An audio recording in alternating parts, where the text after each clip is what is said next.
ভবিষ্যৎ প্রজন্মের জন্য নিরাপদ বাসযোগ্য পৃথিবী গড়ে তুলতে অভিযোজন সক্ষমতা বৃদ্ধি করা এবং ঝুঁকি হ্রাসে সমন্বিতভাবে উদ্যোগ নেওয়ার আহ্বান জানিয়েছেন প্রধানমন্ত্রী শেখ হাসিনা। এ লক্ষ্যে ৬ দফা প্রস্তাব তুলে ধরে প্রধানমন্ত্রী বলেছেন, যুদ্ধে অর্থ ব্যয় না করে জলবায়ু রক্ষায় খরচ করলে বিশ্ব রক্ষা পেত। রিপোর্টে আরও জানাচ্ছেন মুকসিমুল আহসান। প্রচণ্ড তাপপ্রবাহে পুড়ছে দেশ, বিপাকে প্রাণীকুল, বিপন্ন প্রকৃতি, সব মিলিয়ে বিপর্যস্ত জনজীবন। এমন বাস্তবতায় জলবায়ু পরিবর্তনের অভিঘাত মোকাবেলায় ২০১৩ সাল থেকে বিভিন্ন দেশে জলবায়ু অভিযোজন সম্মেলন ন্যাম এক্সপো আয়োজন করে আসছে জাতিসংঘ। এরই ধারাবাহিকতায় ঢাকায় প্রথমবারের মতো অনুষ্ঠিত এই এক্সপোতে অংশ নিচ্ছে ১০৪টি দেশের বিভিন্ন সংস্থার প্রতিনিধিরা। সোমবার সকালে বঙ্গবন্ধু আন্তর্জাতিক সম্মেলন কেন্দ্রে ৪ দিনব্যাপী জলবায়ু অভিযোজন সম্মেলনের জাতীয় অভিযোজন পরিকল্পনার উদ্বোধন করেন প্রধানমন্ত্রী শেখ হাসিনা। সম্মেলনে জলবায়ু পরিবর্তনের অভিঘাতে ক্ষতিগ্রস্ত দেশগুলোর বাস্তুচ্যুত মানুষের পুনর্বাসনের দায়িত্ব সকল দেশকে ভাগ করে নেওয়ার আহ্বান জানান প্রধানমন্ত্রী শেখ হাসিনা। বৈশ্বিক কার্বন নিঃসরণে আমাদের অবদান 0.48% কম হলেও এর নেতিবাচক প্রভাবে সবচেয়ে বেশি ক্ষতিগ্রস্ত ও ঝুঁকিপূর্ণ দেশসমূহের মধ্যে বাংলাদেশ অন্যতম। ক্ষতিপূরণে উন্নত দেশগুলোর প্রতিশ্রুতি বাস্তবায়নে আবারও তাগিদ দেন বঙ্গবন্ধু কন্যা। আমরা ক্লাইমেট ভালনারেবল ফোরাম CVF এর সভাপতি থাকাকালে অভিযোজন ও প্রশমন কার্যক্রমে উন্নত দেশসমূহের প্রতিশ্রুত প্রতি বছর $100 বিলিয়ন প্রদানের বিষয়টি বাস্তবায়ন করার জন্য বারবার আহ্বান জানাচ্ছি। আমার প্রত্যাশা উন্নত দেশসমূহ তাদের প্রতিশ্রুতি রক্ষা করবে। যুদ্ধে অস্ত্র এবং অর্থ ব্যয় না করে সে টাকাগুলি এই জলবায়ু পরিবর্তনে যদি ব্যয় করা হতো তো বিশ্বটা রক্ষা পেত। ভবিষ্যৎ প্রজন্মের জন্য টেকসই ও বসবাসযোগ্য পৃথিবী গড়ে তুলতে এ সময় ৬টি প্রস্তাবনা তুলে ধরেন সরকার প্রধান। আমরা ভবিষ্যৎ প্রজন্মের জন্য একটি নিরাপদ ও সুন্দর পৃথিবী গড়ে তুলতে চাই।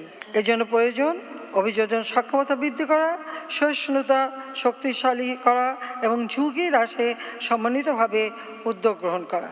সমুদ্রপৃষ্ঠের উচ্চতা বৃদ্ধি, লবণাক্ততা বৃদ্ধি, নদী ভাঙন, বন্যা এবং খরার কারণে বাস্তুচ্যুত মানুষদের পুনর্বাসনের দায়িত্ব সকল দেশকে ভাগ করে নিতে হবে।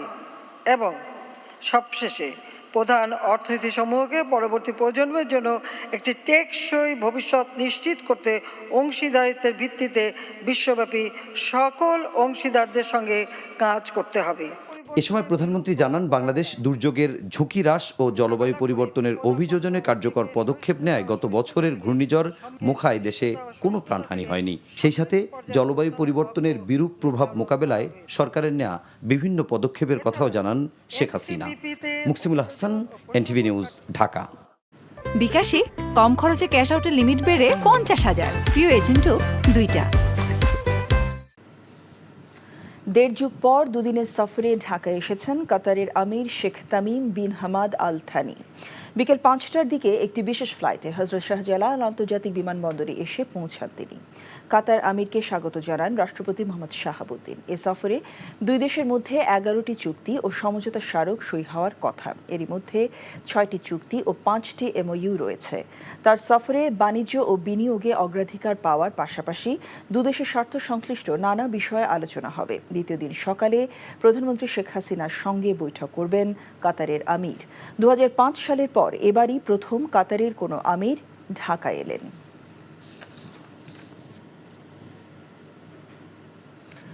দ্বিপাক্ষিক রাষ্ট্রীয় সফর ও UN এসক্যাপের 80তম সেশনে অংশ নিতে আগামী বুধবার 6 দিনের সফরে থাইল্যান্ড যাবেন প্রধানমন্ত্রী শেখ হাসিনা। সফরে থাইল্যান্ডের রাজা, প্রধানমন্ত্রী সহ ঊর্ধ্বতন কর্মকর্তাদের সাথে বৈঠক করবেন প্রধানমন্ত্রী। সফরে ভিসা সংক্রান্ত একটি চুক্তি সহ বিভিন্ন বিষয়ে 3টি সমঝোতা স্মারক এবং মুক্ত বাণিজ্য বিষয়ে একটি আগ্রহের সম্মতিপত্র স্বাক্ষরের কথা রয়েছে। পররাষ্ট্র মন্ত্রণালয়ে এক সংবাদ সম্মেলনে এসব কথা বলেন মন্ত্রী ডক্টর হাসান মাহমুদ। পররাষ্ট্রমন্ত্রী বলেন, জাহাজ MV আবদুল্লাহর নাবিকদের মানসিক অবস্থা পর্যালোচনা করে পরবর্তী ব্যবস্থা নেওয়া হবে। এ সময় বিএনপি সমাবেশ ডাকা নিয়ে মন্ত্রী বলেন, সমাবেশের নামে জ্বালাও পোড়াও করলে কি ব্যবস্থা নিতে হবে তা সরকারের জানা আছে।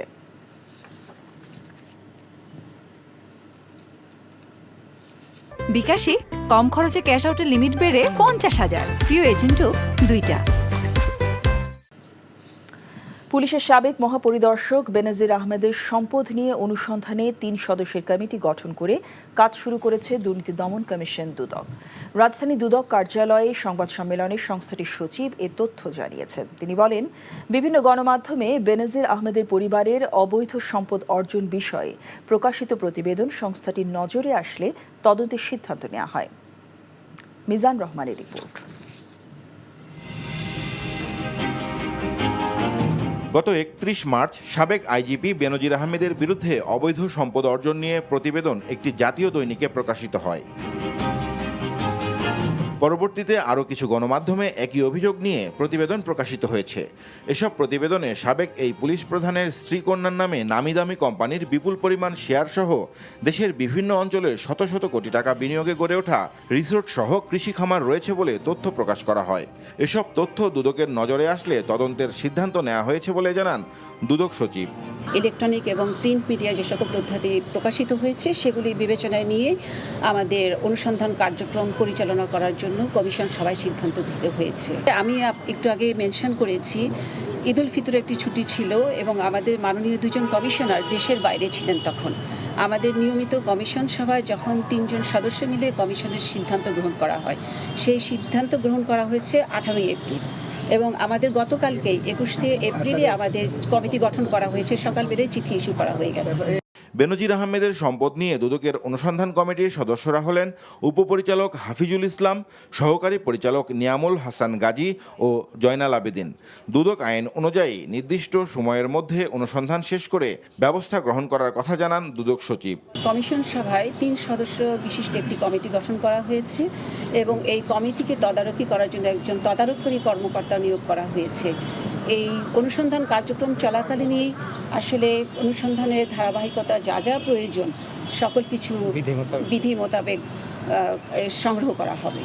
এদিকে বেনজির আহমেদের সম্পদের বিষয়ে গণমাধ্যমে প্রকাশিত রিপোর্ট অনুসন্ধানে নির্দেশনা চেয়ে হাইকোর্টে একটি রিট আবেদন করেছে একজন আইনজীবী। ওই রিটে গণমাধ্যমে প্রকাশিত প্রতিবেদনের বিষয়ে অনুসন্ধান করতে দুদকের প্রতি নির্দেশনা চাওয়া হয়েছে। Mizan Rahman, NTV news, Dhaka.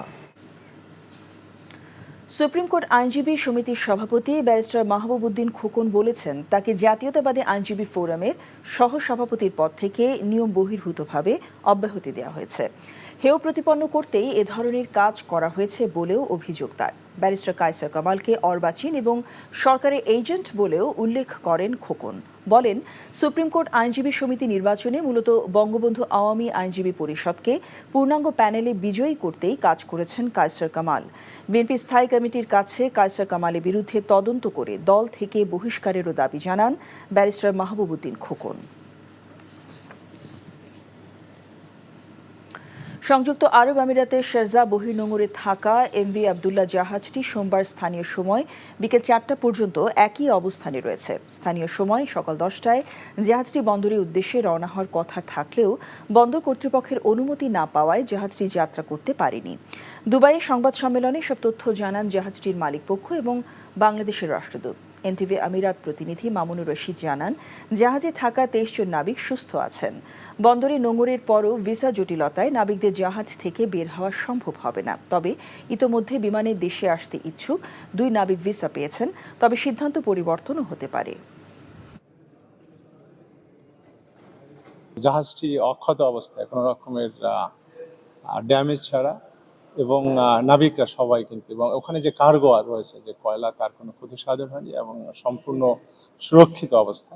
দূতাবাসের পক্ষ থেকে এবং এখানে মালিক পক্ষ রয়েছেন, আমরাও যাবেন, আমরাও দেখব যে আসলে আমাদের নাবিকদের যারা ওখানে শিপে রয়েছে তাদের শারীরিক অবস্থা কেমন।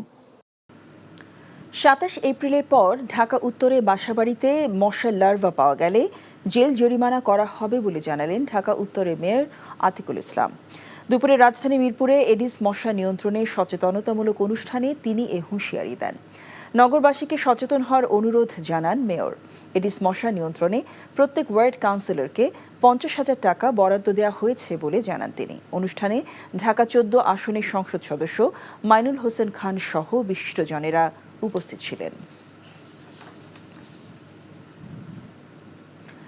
দৃঢ় নেতৃত্বের মাধ্যমে বিগত বছরগুলোর প্রতিকূলতা কাটিয়ে রেকর্ড ও টেকসই প্রবৃদ্ধি অর্জন করেছে পুঁজিবাজারে প্রকৌশল খাতে তালিকাভুক্ত company Walton hi tech industries PLC. কোম্পানিটি পরিচালনা পর্ষদের ৩৮তম সভায় এ কথা জানানো হয়। আর্থিক প্রতিবেদন পর্যালোচনায় জানানো হয়, চলতি বছর ওয়ালটন পণ্যের বিক্রয় বেড়েছে উল্লেখযোগ্য হারে, যার প্রেক্ষিতে জুলাই ২০২৩ থেকে মার্চ ২০২৪ পর্যন্ত চলতি হিসাব বছরের প্রথম ৯ মাসে আগের তুলনায় ওয়ালটনের মুনাফা বেড়েছে ৫১২.৪২ কোটি বা ২০৫%। এই সময় কোম্পানিটি মুনাফা বৃদ্ধি সহ আর্থিক প্রায় সব সূচকেই উন্নতি হয়েছে। চলতি বছরের এপ্রিল থেকে জুন মাসে কোম্পানি মুনাফা আরও দৃঢ় হবে বলে আশা প্রকাশ করে কর্তৃপক্ষ। বিকাশে কম খরচে ক্যাশ আউটের লিমিট বেড়ে ৫০,০০০, প্রিয় এজেন্টও ২টা।